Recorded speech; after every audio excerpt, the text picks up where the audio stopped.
The reputation of the Zero Fighter preceded it. Even before the United States had entered the Second World War, intelligence painted a picture of a near-invincible aircraft that had achieved a stunning 12-to-1 kill ratio against the Chinese in 1940. Yet just a few years later, the Mitsubishi A6M Zero was being used as cannon fodder in the Kamikaze campaign, deemed virtually useless except as a makeshift missile. In the vast Pacific theater where immense distances and scattered islands made air power essential, the Zero was Japan's miracle aircraft of the early war. Designed in the late 1930s by Jiro Horikoshi to combine speed, maneuverability, and range, it made its combat debut over China in July 1940, and few aircraft could match it. Lightweight aluminum construction, large wings, and a powerful yet light engine made the Zero incredibly agile, while two 7.7mm machine guns and two 20mm cannons gave it serious bite. Allied pilots feared it, not least because early Japanese naval pilot training emphasized quality over quantity, with brutal selection standards that admitted very few cadets. In December 1941, Zeros escorted bombers over Pearl Harbor, catching the US completely off guard. Only a handful of American fighters, like the P-40 Warhawk and P-36 Hawk, got airborne, and they made little difference. In April 1942, the Indian Ocean raid brought Zeros against British hurricanes around Ceylon, where they frequently outmaneuvered their opponents. What made this rapid dominance possible was not only engineering and training, but also Allied underestimation of Japanese air power.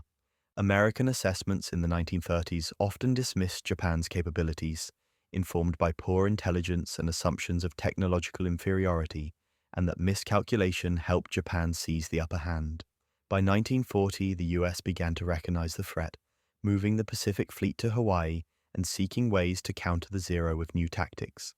In the summer of 1941, Lieutenant Commander John S. Jimmy Thach devised the Thach Weave, using matchsticks on a table to model a defensive maneuver for F4F Wildcats.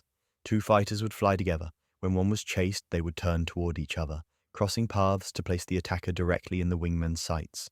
First used in combat at Midway, and later at Guadalcanal, it worked, and it remains a dogfighting tactic to this day. At Midway in June 1942, the tide began to turn. In July 1942, the Allies recovered a relatively intact Zero on Akutan Island, restored it to flying condition, and tested it. Engineers confirmed that at high speeds the aileron stiffened, rolls and dives became difficult, and it rolled left more easily than right. These insights went straight into pilot instructions and helped reshape combat against the Zero. Halfway through this story, I want to hear from you in the comments.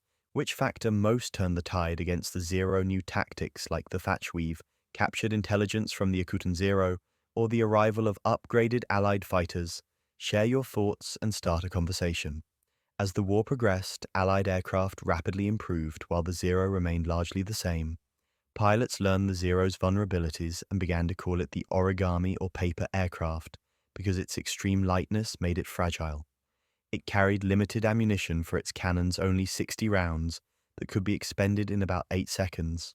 It lacked armor plating for the pilot and had no armor on fuel tanks, making it prone to catastrophic fires if hit. Grumman's F6F Hellcat, developed in close cooperation with the US Navy and F4F pilots, was built to beat the Zero with superior firepower and survivability. The F6F-3's Pratt & Whitney double Wasp engine helped it outperform the Zero, and in the Battle of the Philippine Sea in 1944, Hellcats shot down huge numbers of Japanese aircraft. The Zero also faced the Lockheed P-38 Lightning with superior armament and the F4U Corsair with heavier armor, self-sealing tanks, and a powerful 2,000 horsepower engine. By comparison, the Zero's Nakajima Sakai 12 delivered just 940 horsepower. With flaws exposed, Allied pilots exploited them relentlessly.